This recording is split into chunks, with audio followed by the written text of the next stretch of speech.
Anos após Jason Voorhees ser colocado para dormir nas águas de Crystal Lake, uma excursão de escola resolve zarpar do lago com destino a Nova York. Isso mesmo que você entendeu, a galera vai sair de barco de um lago que não tem conexão com o mar e simplesmente vai viajar para uma cidade cercada pelo Oceano Atlântico. Muito bom. O problema é que Jason é acordado de seu sono de princesa e, muito incomodado, decide subir a bordo para tramontinar todo mundo que se meter entre ele e seu sonho de conhecer a Estátua da Liberdade. Essa é a sensacional história de Sexta-feira 13, parte 8, Jason ataca Nova York, filme lançado em 1989 e que continua a nossa saga Sexta-feira 13 aqui no canal, sendo que vocês podem conferir os outros vídeos clicando no card que tá aparecendo aí pra vocês. Dessa vez Jason tá virado no Whey Protein, mais brutal e enfrentando o seu maior pesadelo, a calvície.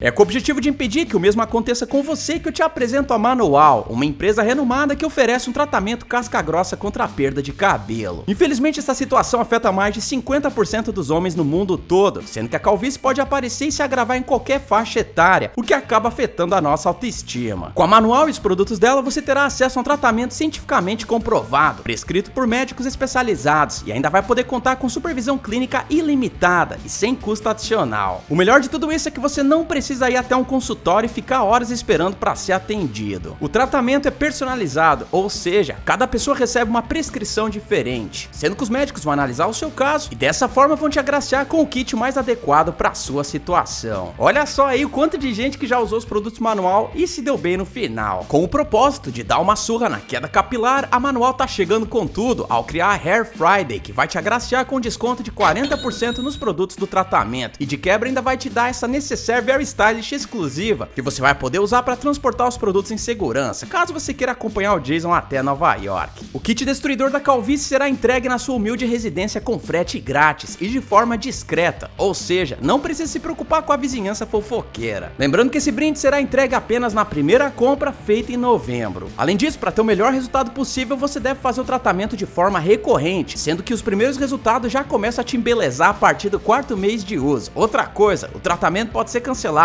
a qualquer momento. Eu vou abrir meu coração para vocês e admitir que eu já fiz uso de produtos capilares, já que a minha família por parte de pai tem um grave histórico de calvície. Esse era o meu avô tempos atrás. Esse aí é meu tio. Felizmente isso não aconteceu comigo, porque eu me antecipei durante a adolescência e lutei contra a queda capilar. E é assim que eu tô hoje. Para ter acesso a essa promoção maravilhosa, eu quero e vou te ajudar, bastando que você utilize o meu cupom de desconto EDNERD40 antes de fechar a compra do tratamento. Dessa forma você vai ter acesso aos 40% de desconto e a necessaire também, que com certeza faria Jason um homem muito mais feliz na cidade da Times Square.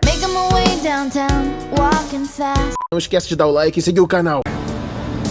O filme se inicia quando vemos Jason mofando no fundo de Crystal Lake. E aí que o herdeiro do Roberto Justo chega de iate na parada com a sua peguete. Nós vemos o herdeiro taradão contando a história de Crystal Lake e de seu pupilo Jason Voorhees, o que deixa a peguete muito assustada. Então que o iate acidentalmente encosta num cabo elétrico, que acaba dando um choque em Jason exatamente igual ao 6º filme da franquia, funcionando mais ou menos como um desfibrilador e ressuscita assim o catiço. Eu não estou suportando mais. Enquanto isso, vemos o herdeiro indo investigar um barulho no convés, deixando a gata assanhada pra trás. Quando a garota reúne coragem pra ir conferir a situação, um Jason peladão aparece. Bom, na verdade era apenas o date dela tentando enganar a danada, e logo eles partem pra um rally e rola. É aí que o Jason decide dar uma espiadinha na briga de cobertor, e é avistado pela danada, que se desespera e finalmente vemos um personagem do terror usando a porcaria de uma janela pra escapar de lá.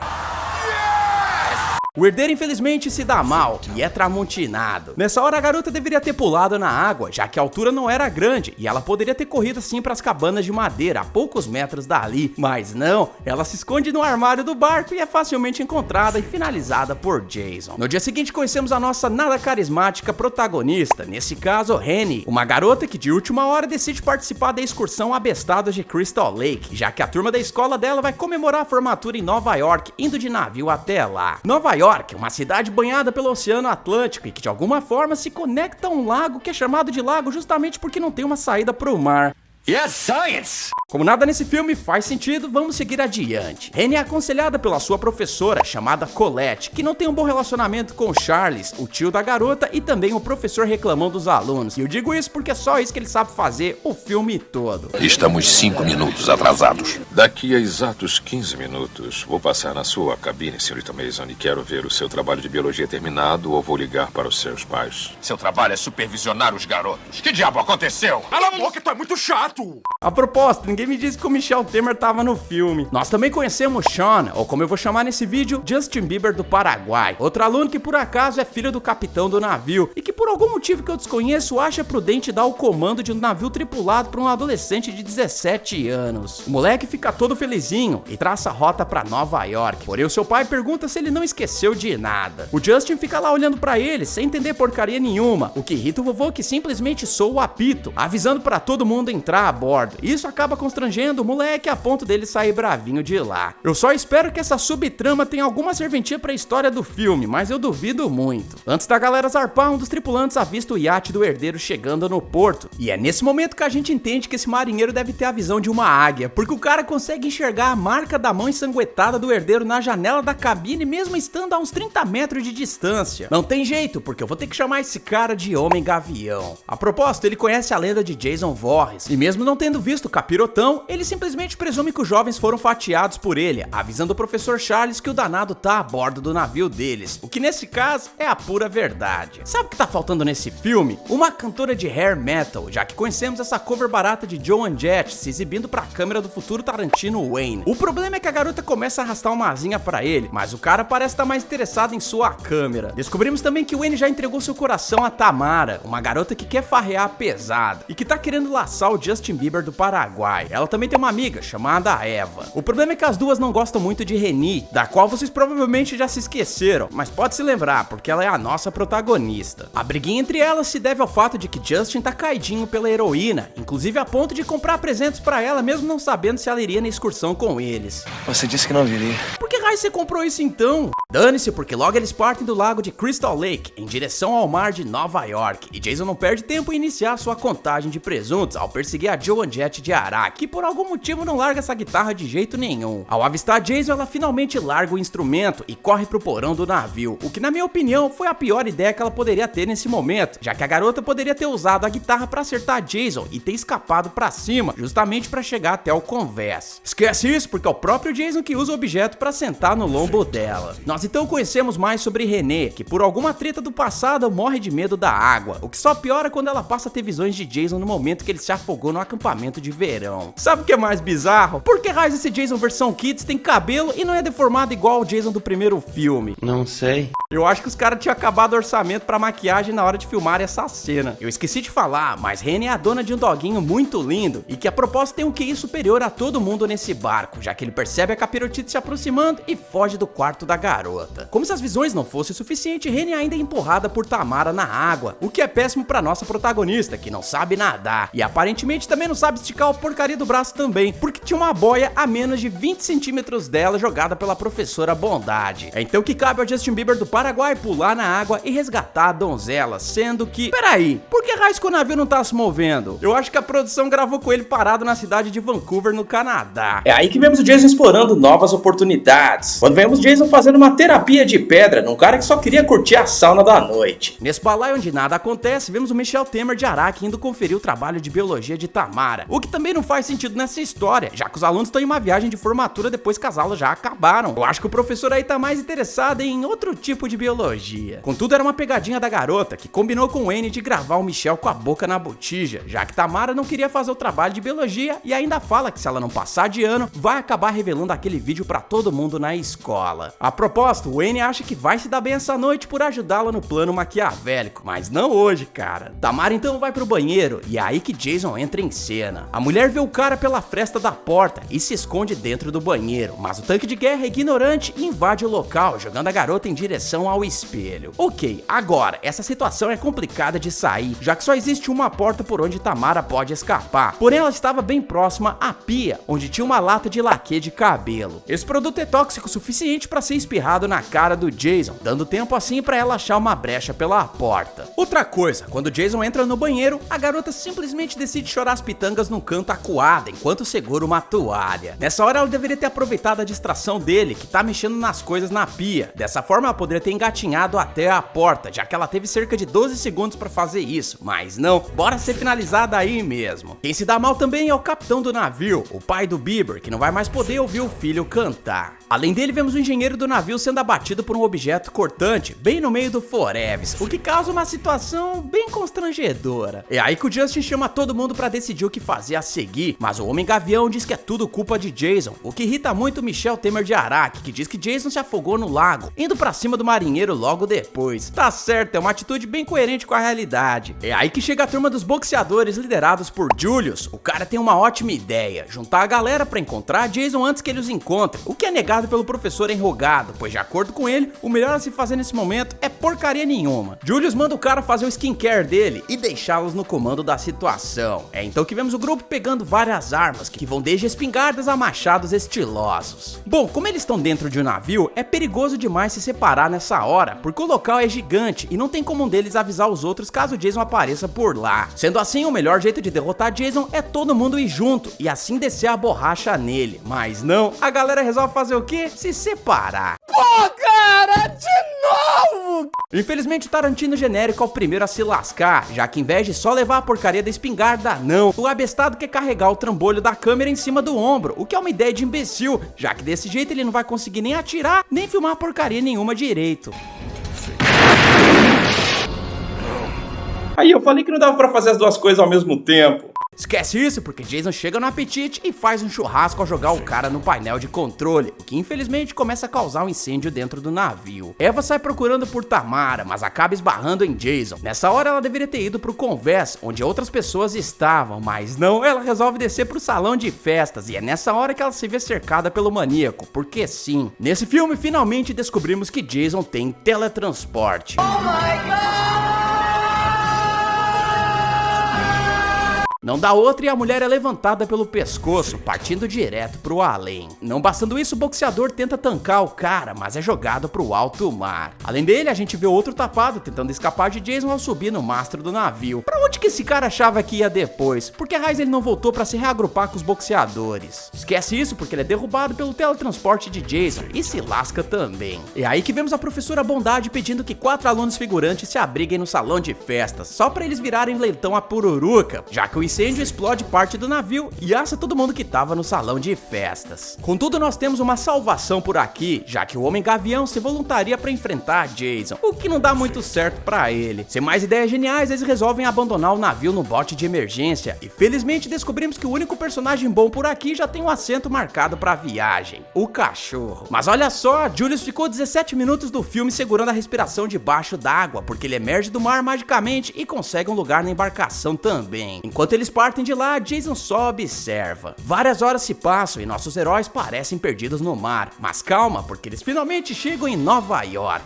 O esquadrão Carisma Zero para no porto de Nova York, que por algum motivo não tem uma viva alma andando por lá. Se você não contar esses dois meliantes que acabam sequestrando Rene, essas feras com certeza estão indo de mal a pior. O tio da garota fica tão desesperado para salvar a sobrinha que ele tem uma ideia maravilhosa. Ir atrás dela? Não, se separar para aumentar as chances de sucesso. Acho que se nos separarmos, temos mais chance de encontrá-los, tá bem? Mas o que cacetas isso significa? E esses diálogos não devem ter sido escritos por uma pessoa com atestado de sanidade mental, porque não é possível. É aí que vemos o meliante, que por acaso é a lata do Kirk Hammett do Metallica. O cara quer que a garota coloque os venenos pra dentro, o que ela nega fazer, o que obriga o guitarrista fajuto a injetar suco pra dentro dela. Felizmente, Jason participou do programa do ProErd e fica pistola a ponto de colocar o integrante do Metallica na campanha obrigatória de vacinação. Pera aí, como é que o Jason chegou em Nova York se ele não tava dentro do bote de emergência? Ah, esqueci, teletransporte. Quem chega na cena é o segundo meliante, que atira em Jason várias vezes, obviamente sem fazer um estrago sequer. Nessa hora, o Vida Torta aí simplesmente poderia ter feito o caminho de volta, dessa forma sobrevivendo a esse encontro, mas não, porque por algum motivo ele fica petrificado e se deixa levar pelos encantos de Jason. Felizmente, Rene aproveita a distração pra fugir e acaba encontrando Justin no meio do caminho. Enquanto isso, Julius tenta ligar pra polícia de um orelhão, mas falha miseravelmente quando Jason dá uma cheirada no cangote dele. O cara sai correndo e nessa hora hora poderia ter ido para qualquer lugar mais movimentado da cidade, o que teoricamente poderia fazer com que ele sumisse no meio da multidão, mas não, ele prefere subir até um telhado de onde não tem escapatória. Bravo! Uau! Infelizmente, Jason vai pra lá também, e sem outra ideia de gênio, vemos Julius usando os seus talentos de pugilista e caindo em uma trocação.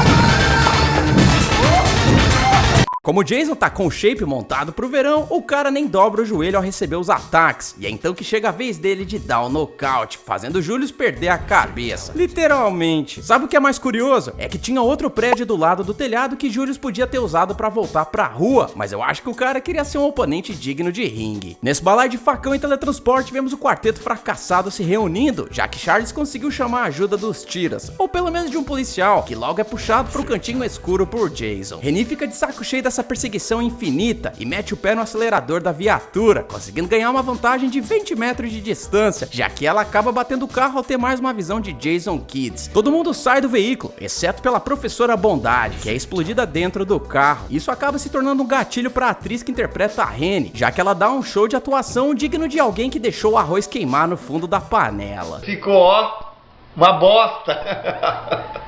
O veneno dentro de suas veias, mais o impacto da batida fazem Reni ter outra coisa que tava faltando nesse filme até então: flashback. Nele vemos o professor enrugado jogando a sobrinha no lago Crystal Lake pra ensiná-la a nadar na marra. Isso porque o cara tinha acabado de dizer que o presunto de Jason vivia no fundo da água. Caracas.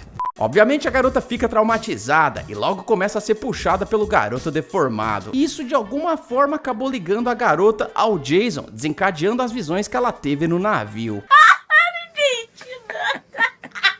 Reni joga tudo na cara do tio e sai de lá com Justin, o que deixa o professor enrugado desamparado pra servir de presunto pra Jason. O cara até tenta correr pra dentro de um prédio, mas é despejado por Jason, que mais uma vez se beneficia da sua habilidade de teletransporte. E aí que vemos o Michel de Araki sendo mergulhado em um barril de água gosmenta até que o seu ar acaba. Sendo que eu não sei o que é pior nessa situação, o afogamento ou essa nojeira aí. Que nojo!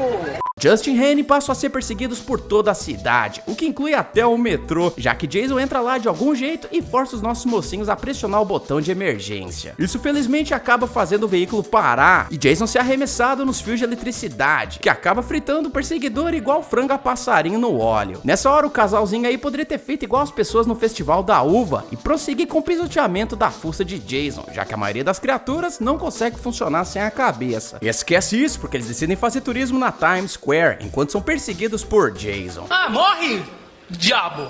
A propósito, se você acha que o maníaco aí vai descer o facão em cada alma que estiver andando pela avenida, pode ir tirando o cavalinho da chuva, já que o máximo que ele faz é chutar um rádio e meter a banca numa gangue de punks peso-pena. Nessa hora, o Romeu e Julieta de Araki aí poderiam ter ido até uma das 5 delegacias existentes na Times Square. A gente viu que o Jason não recebe dano com tiros de armas de baixo calibre, porém numa delegacia dos States a situação é completamente diferente. Se o casal de alguma forma conseguisse ter levado o danado pra lá, um grande número de tiras provavelmente iria usar rifles e escopetas no cara, que ficaria com o corpo seriamente danificado, mas não, eles preferem comer um misto quente numa padaria aleatória. Enquanto os dois correm, vemos um cozinheiro muito familiar peitando Jason e sendo arremessado contra o espelho. O personagem em questão é interpretado por Ken Kirzinger, o mesmo dublê que daria vida ao Jason Voorhees de Fred vs Jason anos mais tarde. Legal!